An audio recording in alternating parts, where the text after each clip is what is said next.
Welcome to Houston Sports Talk with your host, Robert Land.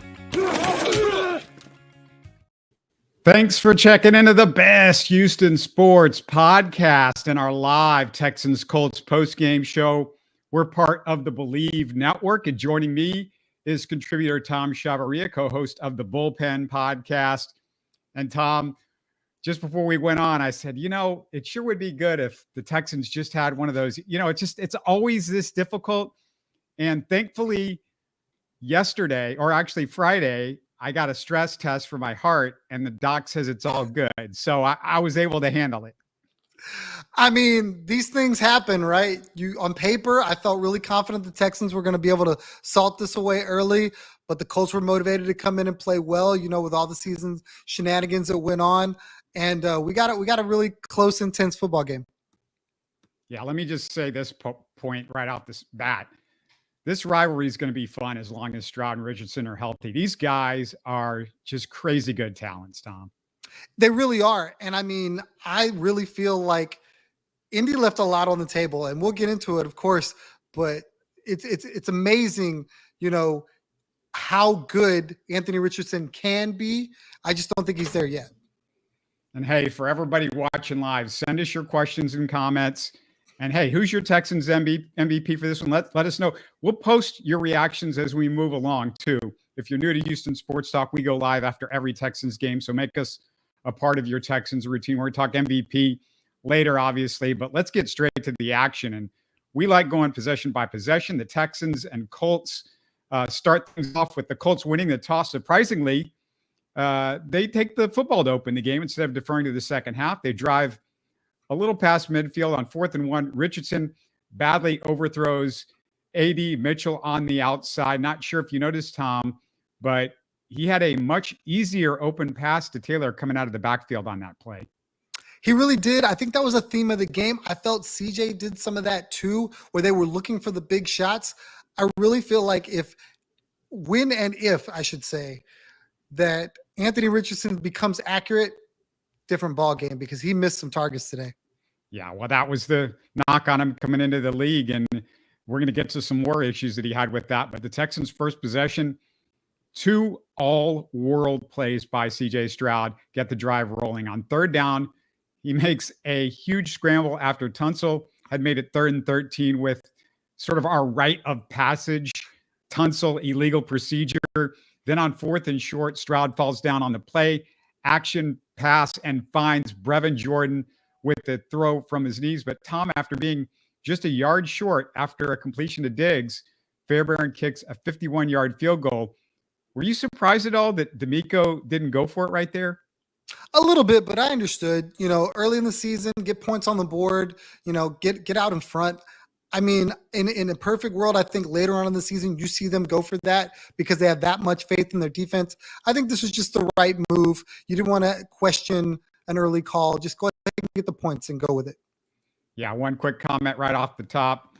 M. Gentles 3 says their trenches are better than our trenches. It kept Stroud from being able to take advantage of their secondary. We're going to talk about the line play as this one goes along. But yeah, interesting stuff with line play and what worked and what didn't work for the Texans. But let's go to the kickoff after the field goal. British Brooks shows why he made the team as an undrafted guy, just clobbers the Colts return man. And Tom, I haven't mentioned Cam Akers being inactive yet, but special teams, probably the reason. Pierce and Brooks both active. Akers wasn't, I would assume. Absolutely. I mean, we're going to talk more about Joe Mixon, but I think his ability to be a full complement 3-down back is going to limit some of the backup stuff. And British Brooks is determined to make his presence known on this team. He came out and said it in a post practice, I think it was during training camp. I'll do whatever they ask me to do, and he showed it on that play. Absolutely blew up the return man, and it was a big stop. Yeah, that was sweet. And then Stroud shows what he's got. Stroud, after showing what he's got, Richardson then goes back the other direction, throws a 60-yard TD, falling backwards to Alec Pierce. His arm, ridiculous. And Tom, Pierce flat out beat Stingley and Ward. I don't know who to blame, but I know that throw was unreal. I really question a lot of what Derek Stingley was doing today. For me personally, I felt like there was a few other plays in this game we're going to talk about that Derek Stingley just looked really bad on. Obviously, as a Texan fan, we feel he is the true number one lockdown corner. But there was just some plays that I think he wanted to sit down, maybe got caught looking in the backfield a little bit, and he got burnt. And on this play in particular, I want to say Jimmy Ward probably has the responsibility overall. But for Derek Stingley to just let him go, there was no one else on that side of the field. I put that on Derek Stingley. Yeah, maybe he just thought, okay, he's going to the middle. I can trail him. Ward's going to be ahead of him. He's going to be underneath. Jimmy Ward, he was kind of hit and miss as well. We're going to get to another play I think you're talking about with Stingley. But after a couple of first downs, Tyquan Lewis sacked Stroud on third down. The Texans settle for another 50-plus yard Fairbairn field goal. But Tom, on the sack, I noticed Kenyon Green and Titus Howard both badly overpowered, and that's what really caused the pressure there. I want to say, and this is because I saw them play so well in other stretches, that the field had something to do with that. There was guys slipping on either side of the field. I wonder if not being able to get good footing, especially when you're going backwards, might have had a role to play in that. But you're 100% right. They definitely looked overpowered on the pass blocking side of the game. I really felt like they run blocked fantastically, though. Yeah, we're going to get to more of the run blocking, but I think that's a big part of this. That was my concern after the preseason, Tom. We talked about it. When you don't play the offensive line, then you can't develop the chemistry. And there was a lack of chemistry. I felt like there were some bad miscommunications at times that caused pressure on Stroud, sacks on Stroud. I think, what was he sacked 4 times in this one? Absolutely. Yeah. So the offensive line, the run game, incredible. I mean, what we saw in the run game and what part of that is Joe Mixon and what part of that is the offensive line, it's hard to say.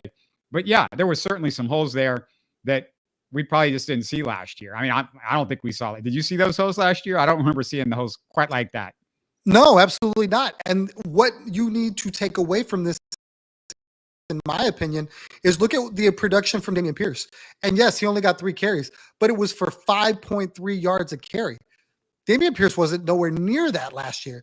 For him to have the same holes that Joe Mixon's getting speaks to me like the offensive line is doing a better job of creasing this defense in the interior. There were some gaping holes that Joe Mixon got to run through today. And I feel like that's, for me, that was the barometer. If Dameon Pierce was able to do something similar, we've talked at length about how Dameon Pierce was not finding the room to run in the preseason. And I think this speaks more to the offensive line, in my opinion. Yeah, it was real interesting. I thought the way that it just seemed like it was 95% mix. I think that's what we thought was going to happen. I mean, I don't know if you thought Pierce would get any more carries than he did. I mean, Mixon obviously was playing so well that you didn't need Pierce out there, and you didn't want him out there. But what did you think of the way they divvied up the carries? I'm curious to see if that's how it is going forward. That's a lot of work for a guy that's, I believe, 27, 28. So you're really putting a lot of on his shoulders to stay healthy. He took some pretty good shots today. I wonder if, because we were slowly seeing more Dameon Pierce able to excel in this offense, if maybe those numbers come back to 2010, like 20 Mixon, 10 Pierce. In either case, it didn't matter who ran the rock today. Everybody was successful. The wide receivers had some good runs. CJ, obviously, we talked about already, had some good runs. This offense ran for, I believe, close to 200 yards, which I would have never had that on my bingo card before the game started. Yeah, I just, my thinking with where they're going to have to go is, Pierce is going to need, you can't average 30-plus carries a game for Joe Mixon. I mean, that just doesn't happen. This was kind of remind me of a Earl Campbell type game, when you look at his numbers. We're going to get to the numbers in a second, but before we roll on, quick reminder to share your thoughts on YouTube. Click the like button to support the show. This month, we celebrate our 11th anniversary as a podcast. There is no podcast. It's lasted longer in Houston sports. It's everything. Astros, Rockets, Texans. You can't find an independent podcast that's lasted that long. So real proud of that. If you haven't done so already, by the way, subscribe on YouTube and your favorite podcast app. All right, next Colts possession, 3 and out. Alshire, great coverage on second down. Mario Edwards sacks Richardson on third down. But Tom, I noticed before the sack, it was Will Anderson pushing 2 offensive linemen back into Richardson, which really caused the havoc on that play. What did you think of Will Anderson? It just didn't seem like we heard his name mentioned a ton, but there were a couple of impact plays there for a guy coming off injury all preseason. I feel like every time you saw the pocket collapse, you saw Danielle Hunter or you saw Will Anderson collapse it. And while, yes, you're correct, they did not fill up the stat sheet in the way of sacks. I feel like the impact that they had, the sack that Mario Edwards gets is directly tied, in my opinion, to Will Anderson forcing Anthony Richardson into the pocket, into Mario Edwards. So I think they did a phenomenal job. Their numbers are going to come. I have no doubt in my mind. When you don't have an elite athlete like Anthony Richardson running the football, I think they're going to get home. I think this was a case of them doing their job and not letting Anthony Richardson get outside, forcing him up into the pocket, and the rewards were for the guys on the interior. But I think they did a phenomenal job. So next up, C.J. Stroud goes deep to Nico. What a fantastic 57-yard catch by Nico between 2 defenders, outfighting him. That sets up Diggs' touchdown on the crossing pattern, Tom. But really, well, you could talk about, well, that's Diggs, he's making an impact, but this was about Nico and that catch. Absolutely. Double coverage. I don't know if CJ should have went there. I'm glad that Nico went up and got it. I Bleav with all the weapons that he has, if he's throwing into double coverage, he's probably doing it wrong. But for me, that just shows that every dollar spent on Nico Collins was well worth it. He made some amazing plays today. And then as much as people want to talk about Stephon Diggs being a cancer, I think he was pretty celebratory with all the guys when all the grabs were made. And then how awesome is it to have a guy like him to be a possession target in the red zone? Just really, really blessed as a Texan fan right now. Yeah, the weapons just go on and on with this team. And so the Texans go for 2, but Stroud and Mixon not on the same page. Ugly handoff that broke the rhythm of that play. Maybe some preseason reps could have helped Mixon and Stroud's chemistry on that one time. I'm usually aggressive, but you know what? I probably wouldn't have kicked or would have kicked the extra. Wouldn't have gone for 2 there. I probably just kicked it. It made a lot of sense to go for 2, though. Make it a full 7-point game. I didn't necessarily love the play call because I felt like you could have spread everybody out and ran CJ. I think with all the weapons that we talked about, they were going to have a hard time covering them. Obviously, Mixon had a monster day, so no fault going with Mixon. I mean, it makes a lot of sense too.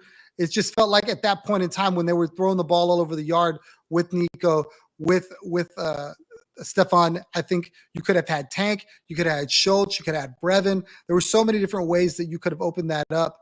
And the run up the gut seemed kind of basic to me in that play, but definitely don't mind them going for 2.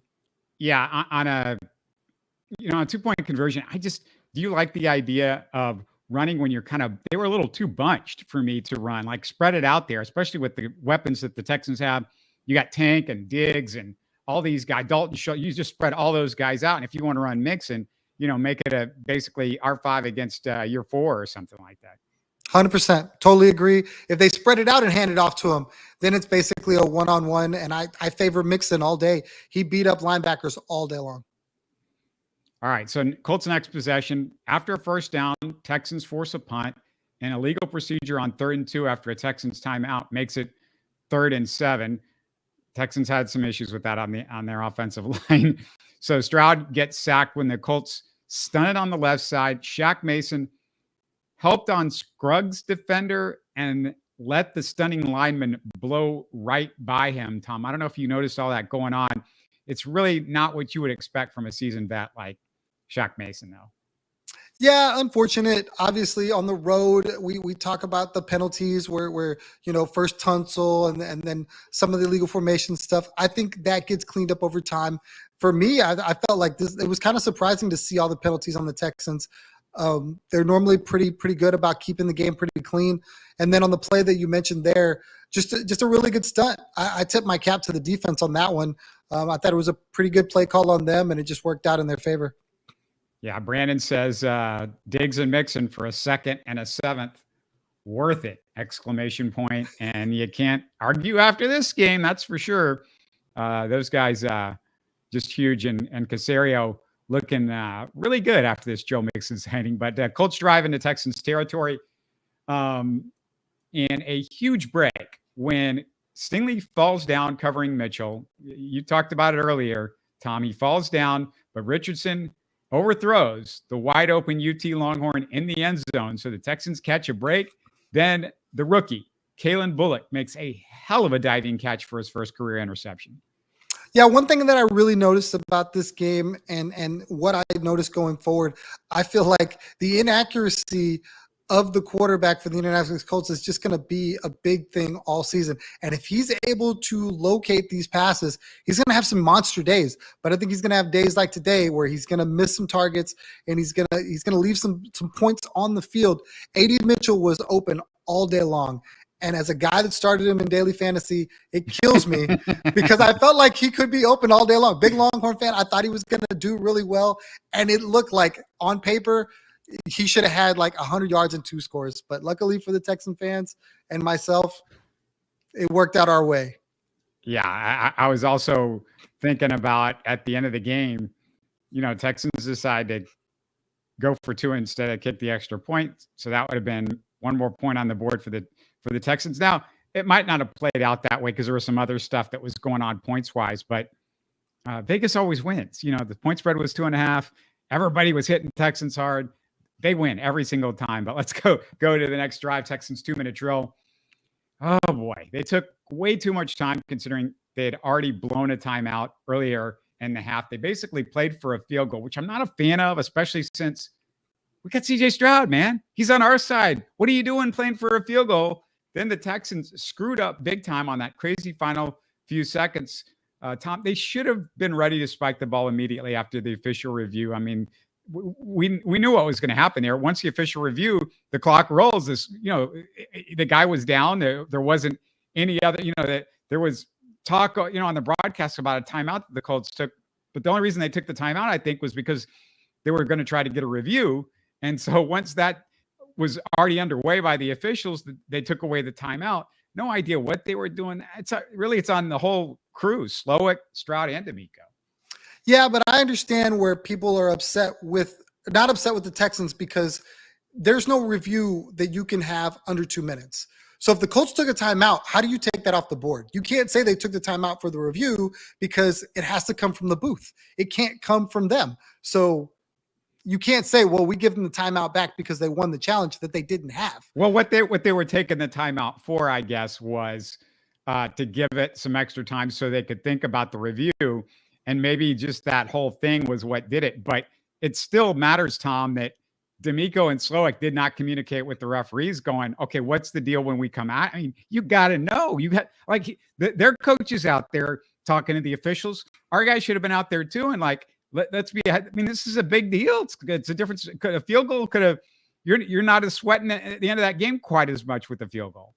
True, but if you remember, the official put 15 seconds on, then went and talked to Steichen, then turned around and put 5 seconds on, and then in either case, I feel like they should have explained everything to everyone. D'Amico was really good. He took ownership. They interviewed him. He goes, I got to be better and move on. I think that definitely those 3 points mattered, and we saw it in the game towards the end. We're definitely not talking about this game being so close and needing that first down at the end of this game if that field goal's there. But chalk it up to a first game. I got to be better. Coaches got to be better and move on. All right, so we're only halfway through this thing. There's a lot going on. Man, this was an exciting game. Third quarter, Stroud gets away with one. Nearly picked off to start the half, but instead, he ends up driving the ball down into field goal range, underthrows Tank on what could have been 6 points. But, Tom, Fairbairn hits his third 50-plus yard field goal. Hey, nobody's going to be talking about this tomorrow, but Ka'imi Fairbairn, come on, man. 350. And they all look like they were dead straight down the middle, too. Fairbairn recently got a new contract, and he's definitely earning it. Really, really impressed at what he was able to do. I really feel confident that if the halftime thing goes the way it's supposed to, he scores another field goal. Right. So Ka'imi Fairbairn did a phenomenal job today when his number was called. Obviously, with the play with CJ, I really feel like the good ones get away with them, right? The interception, the bad quarterbacks, that pick always happens. The Brady's, the Mahomes, they always have that stepped on the line or something like that. So it worked out in our favor with that one. And then I hate that he missed Tank. I thought Tank ran a phenomenal route, one-on-one. That would have been the payoff to that play. Obviously, I feel like towards the end of the season, we see that over. Tank probably makes that catch. CJ probably makes a better throw. Right. No doubt about that. Texans D, 3 and out. Okay. So Fodakasi with a coverage sack on third down. Give the secondary credit on that one, really. Texans get the ball back, but on third down, Stroud sacked in an avalanche of 4 Colts defenders. And I have no idea what the O-line was doing on that play. And then Townsend's punt is then blocked. First time in his career, he's had a punt block, Tom. Very uncharacteristic of a Frank Ross special teams unit, but just a bunch of breakdowns right there. Yeah. There was definitely a momentum shift there that could have really put the Colts in a good place mentally if they were able to, cash in like they wanted to on that. I think they went for 2 and didn't get it right. And that kind of yeah. So luckily the Texans were able to cover that up. The special teams, it's like, I want to say to you, you're right. They should fix that, whatever. But it came from the edge. I think the kicks got to get off sooner. I'm not the special team guru, but I feel like only when those guys come up through the middle do I really want to find fault with the special teams unit not getting it done there, blocking it up anyway. I think that was blocked up correctly for it to come from the outside. And then, I wonder if there was a screen or something with the CJ Stroud play. It seemed like everybody was in the backfield but the offensive line, which you can't have that. We got to protect that guy. And that was a big moment. Tunsil was beat badly. I don't think it was his guy, but Tunsil, I think, was beat real badly on that one. And, on the punt block, that should be the last one we see this year. We got it out of the way. We still won the game. I mean, it could have been a disaster, but you got it out of the way. So the first play after the punt block, Taylor scores. You just mentioned it. They go for 2. They don't get it. Eric Murray, great open field tackle to save the lead. And Tom, Bill O'Brien smiling somewhere after that because, Eric Murray, right? Eric Murray had to get that guy. Yeah. That's probably something, a feather in his cap, I guess, if you want to count him. But I mean, look, what's great about this game and what's great about everything you just said is in seasons past, the Texans lose these games because of these costly errors, right? The 3 points they didn't get, the 2 points that they saved. Normally those plays go the other way. This is a totally different Texans football team. The mental toughness is there. I think you got the talent to back it up. And we're seeing a team that's able to finish games that they probably don't finish in the past. All right. So this is where it's nice to have CJ Stroud on your side. 3rd and 14.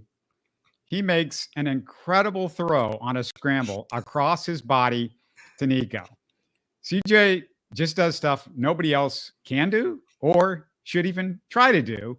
But the issue at this point is scoring touchdowns and not field goals. So Texans get a break. Kenny Moore holding call negated, an INT by Kenny Moore. And Joe Mixon capitalized behind a nice Brevin Jordan block. The Texans with Mixon and a healthy O-line is a night and day difference from last year's running game. I mean, and also, like I said, Brevin Jordan, he's doing some little things out there that you got to notice. Absolutely. The play you're talking about with CJ, that's one of those, no. Yes. Because everything they teach you not to do, CJ did. He rolled, he held, threw across his body into traffic, into the middle of the field. Credit to Nico Collins. He did a phenomenal job. Normally, when the wide receiver's flowing towards your quarterback because your quarterback's out of the pocket, he's going to keep running to the sideline. Nico was smart. He saw that there was traffic over there. He sat down in the middle of the field, and that gave a target for CJ Stroud to throw to. A phenomenal play because that's a first down the Texans usually don't get. And then you spoke about Brevin Jordan. I feel like this team has a couple of blocking tight ends in Cade Stover and Brevin Jordan that you're just not used to seeing from a Texans team. You saw so much good run blocking all game long. This just further adds to that. The Texans are going to be really fun to watch just because of the complementary football that they're able to play rushing and throwing the ball. Yeah, just the difference also between Brevin Jordan and Dalton Schultz. Brandon, I'm going to throw up something in the chat here. He says Schultz ran into Mixon and stopped one of the touchdowns, and that was the case, and I noticed that as well. And so Schultz, I don't think, was in the right place there. I think if anybody was in the wrong, because there were all these guys converging, but it's a difference between Schultz and Brevin Jordan, what Brevin Jordan can do in the blocking game. By the way, we want some more of your comments. So get in the comments for sure. We need some. If you got questions, you want to ask us anything, feel free. And anyway, the Colts respond, though. Richardson hits Doolin on that 55-yard touchdown. The throw, Tom, was just out of Alshire's reach on that cross. So I feel like this was again a failed coverage by Stingley. If you saw, it was a tough angle, but in the second clip of that play, you see Stingley let this guy go, release him into the middle of the field, and I just got to feel like a corner's got to be with him because Alshire did everything in his power to try to make a play there, but I don't think that was his responsibility on the play. Yeah, it's hard to say if this is his own thing and he's supposed to push him into that area. So Alshire is supposed to pick him up and be there, but it's a lot to ask Alshire to take a wide receiver coming on across and with the whole field right there. So yeah, I'd love to know exactly what was going on, but it seems like we never really know. Do we never find out these things? Do we, Tom? Did they ever say anything about this stuff? No, they're really good about, hey, we're going to watch the film. We're going to coach up the mistakes and we'll be better next week. All right. So the Texans put together a huge 7+ minute drive, and on 4th and goal from the 2, D'Amico rolls the dice. Tom, how are you feeling about that decision before Diggs caught the touchdown? A lot of faith in your defense. That's what that speaks, because at that point in time, you don't convert. It's a 2-point game, and now all the momentum sits with the home team. You got the home crowd. They're going to be loud and proud because they got the stop they needed. But D'Amico says, I've got all the toys. I've got all the weapons. I'm going to use them. Yeah, CJ Stroud on your side. Again, that matters when you're making these decisions. That's why I said at the end of the first half, hey, why don't we play like we're scared that the Texans are going to give the ball back to the Colts? I mean, don't play like that. Anyway, Richardson, though, comes back. It's another big pass play to Alex Pierce. I got to get that squared away. The too many big pass plays in this one. He outjumps Jimmy Ward. Jimmy Ward beat a couple times long, but just barely on both of those plays, really. And on 4th and goal from the 2, Steichen decides to go for it. Richardson overpowers the Texans D, so the Texans offense will need a first down to ice the game. It's 3rd and long after a Kenyon Green illegal procedure. Again, the Texans with too many offensive line penalties just on procedure stuff. I know it's a crowd that's loud and everything like that, but this stuff you just got to expect. This is the NFL. And Tom, what a throw by CJ and a catch by Nico. That's the play of the game right there. That's it. 100%. I felt so bad for Kenyon Green because he played so well all game long. And then 2 minutes on the road, 4th quarter, gotta get this first down. And he has that boneheaded play. But when I tell you, Nico fit a ball, or I'm sorry, the ball that went to Nico from CJ Stroud was fit in there that only Nico could get. The defender gets 2 fingers on it. Nico has a concentration, still make the play, get a knee in. Just unbelievable stuff. I can't say enough good things about CJ's ability to throw the ball, put it where only his guy can get it, and then Nico just making a play for his guy. Phenomenal stuff. And this is week 1. All right. Joe Mixon obviously had the big run at the end to officially ice it. I mean, I felt like the pass play was bigger because it would have been a lot harder for the Colts to come down at that point after a punt and out of timeouts and everything with Richardson. So this leads me to my question. Who's your MVP for the Texans, Tom? And I'm going to throw out some candidates. Nico, 6 catches, 117 yards. Joe Mixon, 159 yards and a touchdown. Stephon Diggs, 2 touchdowns. Or I'm going to give you a wild card. How about Nick Caserio as the MVP of this one? Joe Mixon signed up in the offseason. Stephon Diggs, or traded for in the offseason. Stephon Diggs, traded for in the offseason. Kalen Bullock, don't forget, interception in the draft. Lassiter, he was okay, but you look at the pickups that they did of the veteran guys. And I mean, that won you the game, basically. So I can't give Nick Cassero this MVP because if that's the case, I'm giving him the MVP like all season long. Like I can't do that. I gotta take him away. He absolutely cooked, as the kids say, this offseason. The people that he brought in, just everybody that's a person that seems like they're buying in. There's so much chemistry. You see all of these wide receivers, they look like they're just an absolute family, where Stephon Diggs was his cancer. Joe Mixon, I think his time had run out in Cincy, and he's just so excited to be in a fresh new organization. He looks revived. I don't think I ever seen Joe Mixon look like this in Cincinnati. For me, the offensive, or I'd say offensive, but the game MVP for me is Joe Mixon.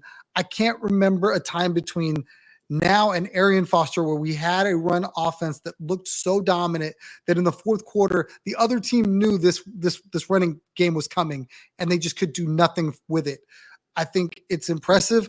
It makes me temper my expectations for what CJ Stroud will be as a quarterback all season long. I think he'll be phenomenal. But I think when you're so complimentary with your run game, I think you're going to see them run the football more than we thought in the beginning of the season. And if Joe Mixon is going to be this good all season long, it's going to be really tough to beat the Houston Texans. Oh, wow. Yeah, no question. And just one stat we haven't given you, CJ Stroud, 24 for 32, 234 yards, 2 touchdowns, 4 sacks. He was hit a little bit too much. That's got to get cleaned up. The offensive line pass protection needs to be better, which, that wasn't too much of an issue most of last year, despite all of the musical chairs on the offensive line. Anthony Richardson, 9 for 19, 2 touchdowns, 1 interception, but he had 9 throws for 212 yards, Tom. It's making the most out of the throws that you're throwing. The completions that you're getting, I should say. Yeah, I think this is the exception, not the rule. I don't think you're going to get Anthony Richardson making these bombs that he made today. But we'll see. I mean, he's super young. I think there was a stat out there that said he's only had 17 starts up to this point, college and the pros. So that's just mind blowing to me. Like, he's so young, so raw, and can be really good in the end. I think right now we got a long way to go with Anthony Richardson. I wanted to ask you, Henry To'oTo'o was a guy we were worried about without Christian Harris. He had 7 tackles, 3 solo, 1 tackle for loss. There were times out there that I'm like, yeah, he's making tackles, but they're downfield. He's not making good reads. There are times where I felt like he was getting caught up in the blocks instead of getting off the blocks or anticipating stuff a little bit. Had a good play. I'm relating the game, but how did you feel about what you saw from him? I thought Henry To'oTo'o did okay. I mean, do I think he's the stud linebacker that, some people want him to be? Absolutely not.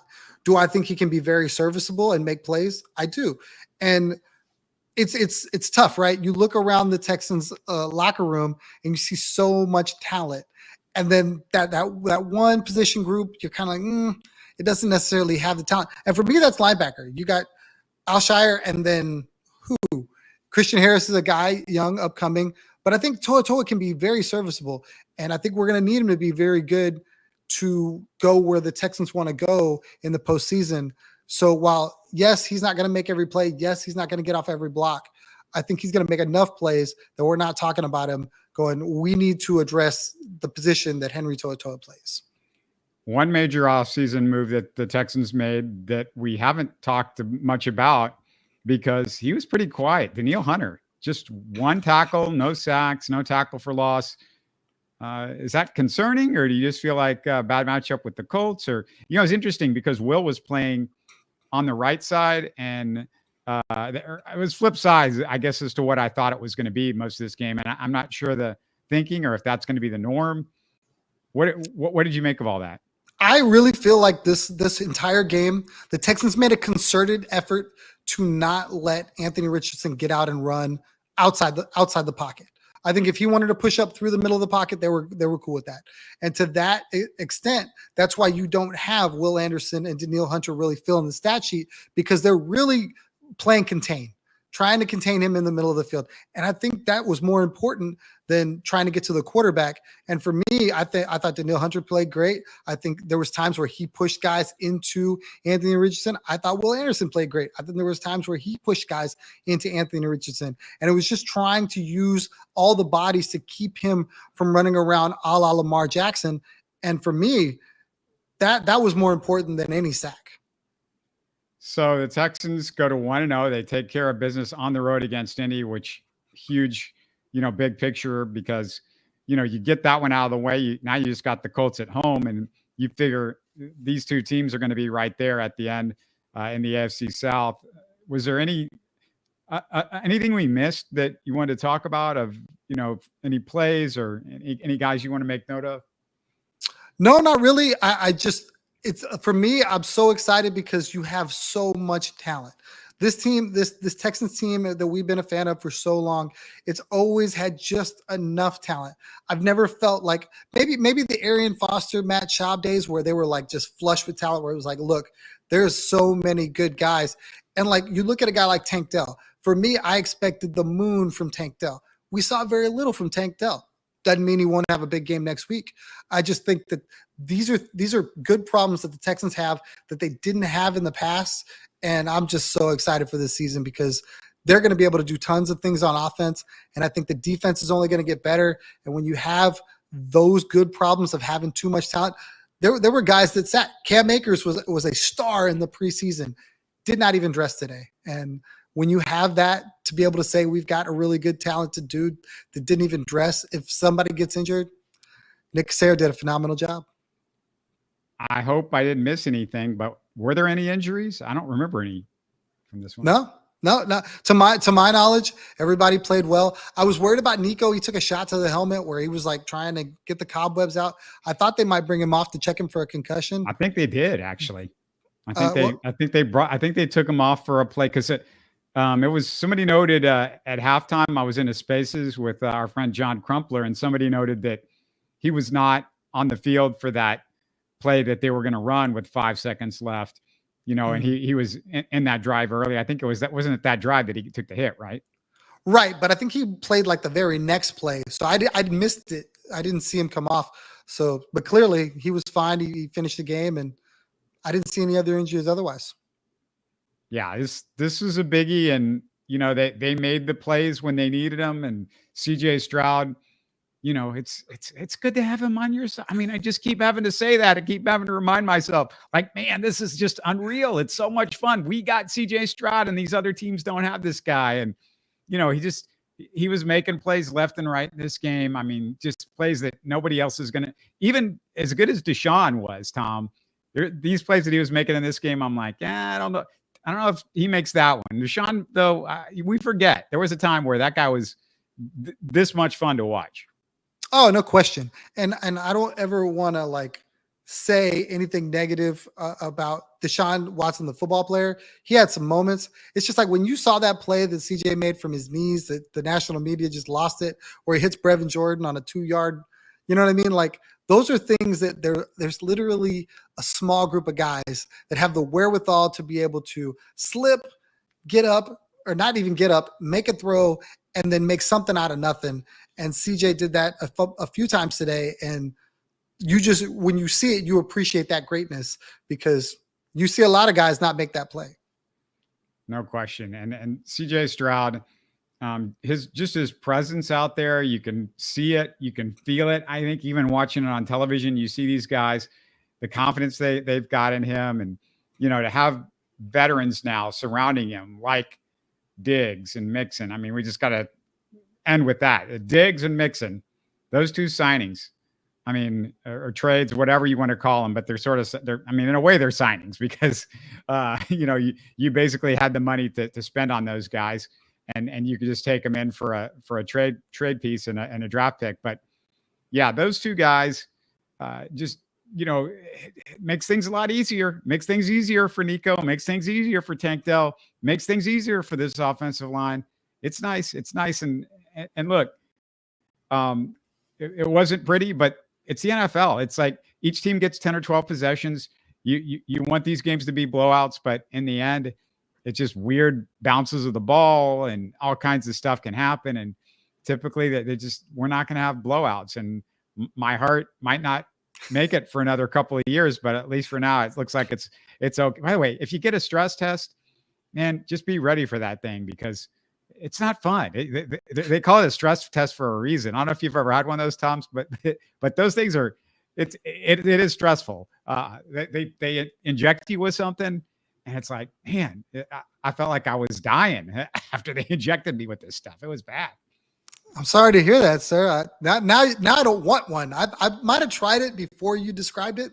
Now I don't know if I want that. But the Texans passed their stress test. Texans take game one. They start off 1-0, which is pretty cool.